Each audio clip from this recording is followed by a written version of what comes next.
All right, let's move on to lesson 6, the midsection theorem. This is the last lesson of chapter 7. This lesson only has 2 new things, fortunately. The first one is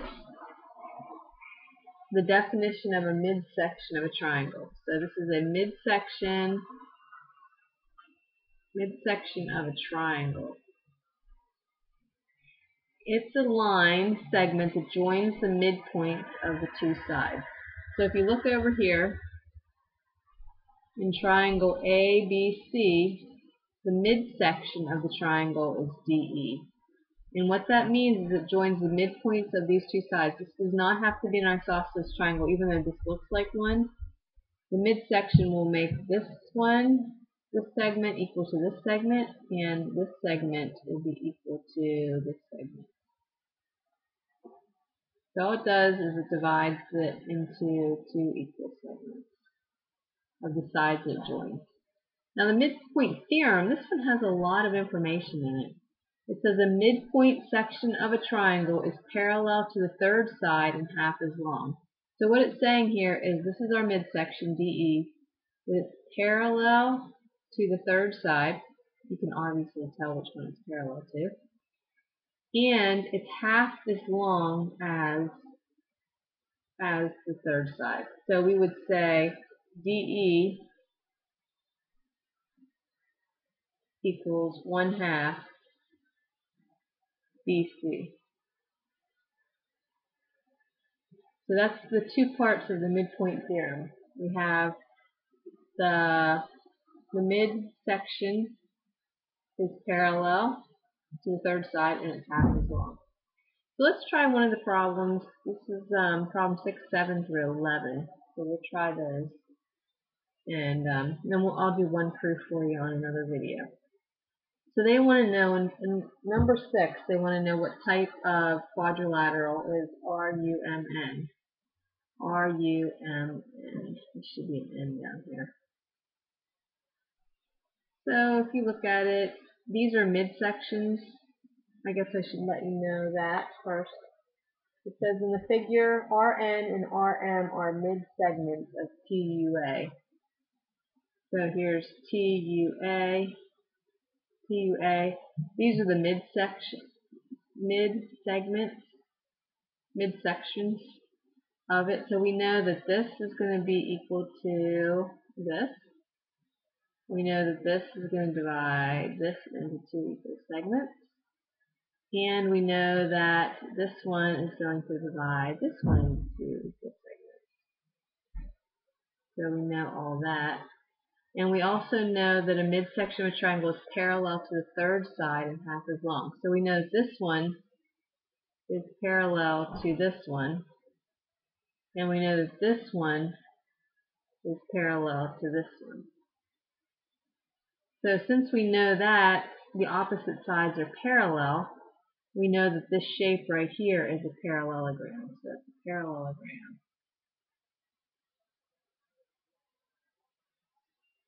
Now they want to know what is the measure of angle A. This takes a little bit of work to figure out the measure of angle A. The only angle we know 2 angles. This is 70 degrees and this is 40 degrees. We know these are parallel lines. Let's see, let me get another color here. So if this is 70, we know this one is 70. There might be more than one way to figure this out. I'm just going to do what comes into my head. So this is 70 and this is 70. We know that. What else do we know here? We know that these are opposite angles in a parallelogram. They're going to be equal, so this is 70. And let's see, if this is 70, I'm just writing in everything I know so I get it. This is 110 because they form a linear pair, so they're supplementary. We know that this one is 110. Let's just keep going here so I can get it. We know that,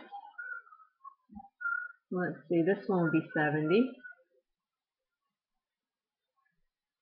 So we can figure out this one is going to be, this is 111, so this one's going to be 70. I'm eventually going to get it. There's probably an easier way to do that. This is 140 and 40 is 180. So we have 70, 70, that's 140. So that leaves 40 for this one. And finally we can get to angle A. 40 and 70 is 111, so this one's going to be 70. So finally we get angle A is equal to 70 degrees. Well, that helped fill in a bunch of other things too. Did everyone get everything that we did here? The main thing is with parallel lines, we can get corresponding angles right here. And then I used a lot of linear pairs, opposite angles, and adding things up to 180. Now we want triangle TUA. What kind of triangle is triangle TUA? So we can see we have a 70-degree angle right here. This is 70, and we have a 70-degree angle right here. These are the base angles of the triangle. So we know that the sides opposite them are going to be equal. So we have this one. Let's move that over. So we have this one is equal to this side.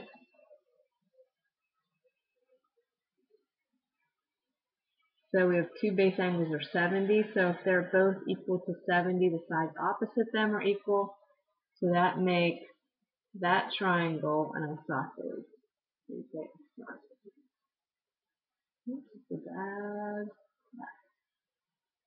Alright, now we're going to length of sides. We got all the angles. Now we're going to go to length of sides. They want to know how long UM is. Well, let's just go with what we know here. We know that this is a midsection, so it's going to divide this one in half. So that's going to mean this one is 25.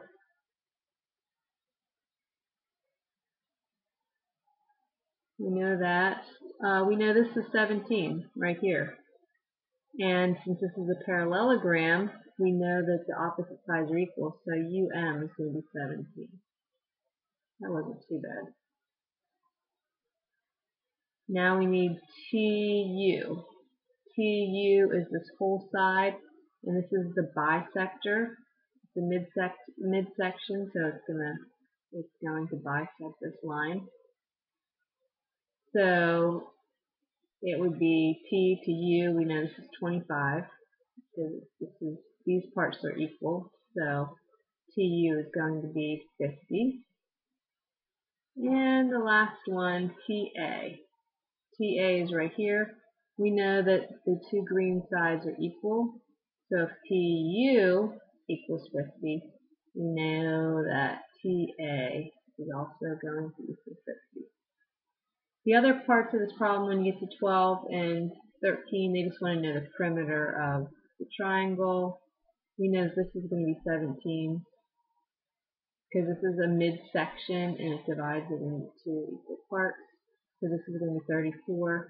The perimeter of the triangle, you just add these up. Perimeter of the parallelogram, you just add these up.